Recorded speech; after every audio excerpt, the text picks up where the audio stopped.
Les crypto-monnaies sont considérées, ou alors la crypto-monnaie et les altcoins, maintenant que je commence à comprendre un peu, ben, elles sont considérées comme, par beaucoup, comme des vecteurs d'arnaque. On dit aussi qu'elles favorisent le blanchiment et qu'elles favorisent tout ce qui est activité illégale en général. Qu'est-ce que tu penses de tout ça? Ce sont des assertions qu'on ne va pas remettre en question. On sait qu'il y a des cas de ce genre. Quel est ton avis? Je pense qu'il n'y a pas une fraude qui est avec les cryptos, qu'il n'y a pas avec le monde fiduciaire aussi. Pour ne pas dire plus. D'accord. Tu es convaincu qu'il y en a plus dans le monde fiduciaire? Oui, je pense. Pourquoi? Parce que là-bas, c'est sécurisé? Ça semble être sécurisé, le monde fiduciaire, peut-être. Mais ce qui se passe là-bas comme transaction, en réalité aussi, on ne sait pas trop. C'est vrai qu'on dit que c'est centralisé. Il y a une régulation par rapport à ça. Mais on connaît aujourd'hui, on sait les narcotrafiquants, drogue et tout. Avant les crypto-monnaies, ça existait. Et il y avait bien sûr. Mais est-ce que c'est pas plus facile aujourd'hui? Parce que avant, pour blanchir du cash, les gens assez souvent passaient, ils continuent d'ailleurs, par des activités, des sociétés qui vont être des écrans, ils vont montrer une boîte dans laquelle ils vont mettre des sous.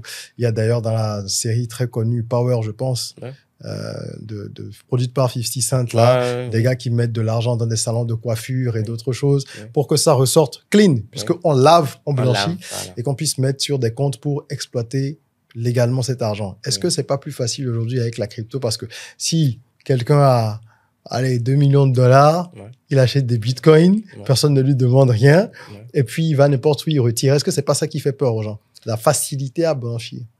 Non, bon, je pense que c'est pas si facile que ça aussi, parce que l'avoir en cash aussi, il y a beaucoup de pays aujourd'hui où il y a ce qu'on appelle le KYC à faire. Know your customer. Voilà, know your customer à faire pour pouvoir retirer.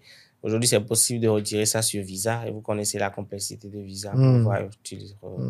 Donc, qu'on le veuille ou pas, même si tu le mets en crypto, c'est que tu vas forcément le retirer encore d'une autre manière. Et là, c'est possible d'être bloqué par beaucoup de choses. Ce que je peux dire, c'est que c'est vrai que ça existe, tout comme dans le monde fiduciaire. Mais ce qu'on remarque aujourd'hui, c'est le fait qu'en réalité, les gens ne comprennent pas. D'accord? C'est pourquoi il y a beaucoup plus de petites arnaques et tout.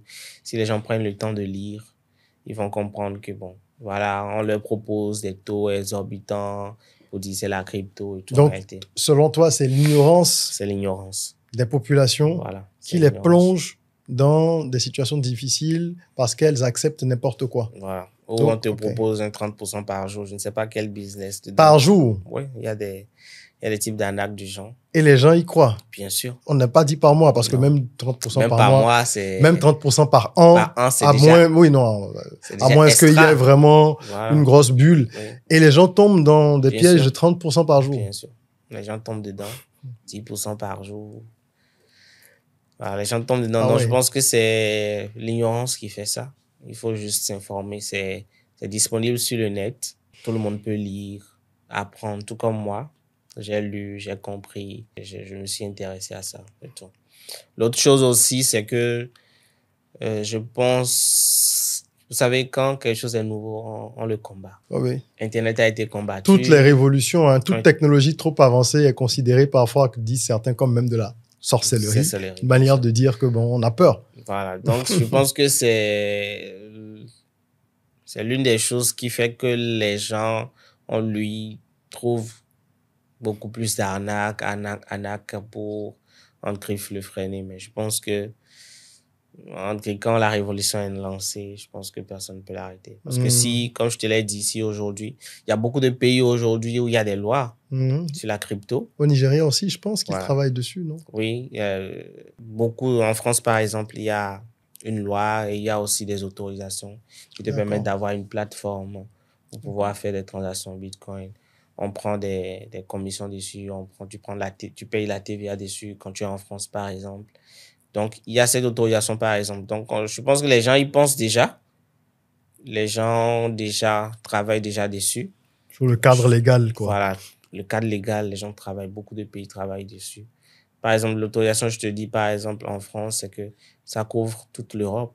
Ouais, donc, C'est déjà ça. Et je prends l'exemple de Dubaï, par exemple, qui a banni tout ce qui est TVA sur crypto. Et c'est rétroactif en plus, c'est-à-dire quoi, depuis 2017. La loi a été votée maintenant.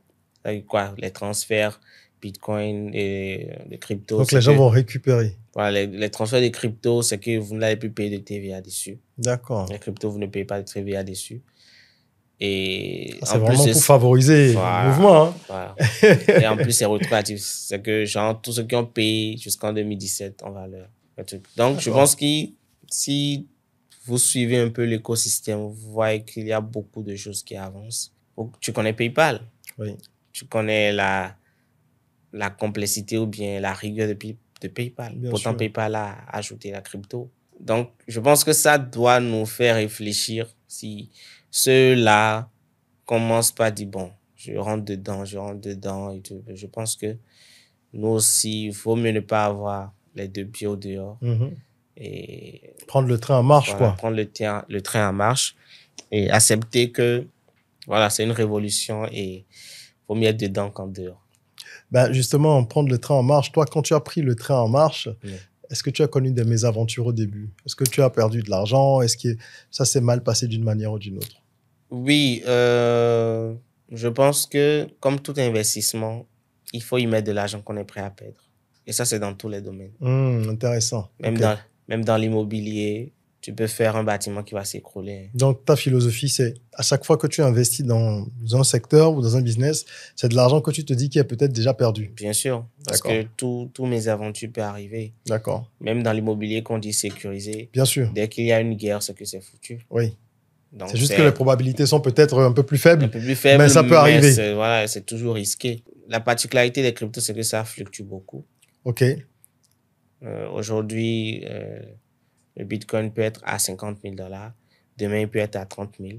Mais 3 jours après aussi, il peut être à 80 000. Donc, tu as perdu pas mal de cash au départ? Non, pas perdu, parce que dans le domaine, dans l'écosystème, quand on parle de perdre, c'est quand tu as vendu. OK. Toi, c'était plutôt... Voilà, quand tu es dans du long terme, c'est que tu gardes la valeur de la pièce. C'est-à-dire quoi? Si j'ai 0,01 Bitcoin, aujourd'hui, ça peut valoir 2 $, demain, ça peut valoir 5 $. Mais quand ça vaut 2 $. Si je fais l'erreur de vendre, c'est que c'est là que j'ai perdu. Oui, donc c'est un peu comme des actions en bourse. Exactement, c'est ça. Tu as X actions, ça monte, ça descend. C'est exactement ça. D'accord. C'est exactement. Ceux qui connaissent la bourse savent que ça peut fluctuer et tout. D'accord. C'est exactement la même chose. Et tant que tu ne vends pas, tu ne perds pas. Et tu n'as pas été découragé au début quand tu voyais tout ça? Parce que tu m'as dit que tu étais salarié, donc j'imagine que quand tu as démarré, tu n'as pas forcément mis beaucoup d'argent. Non.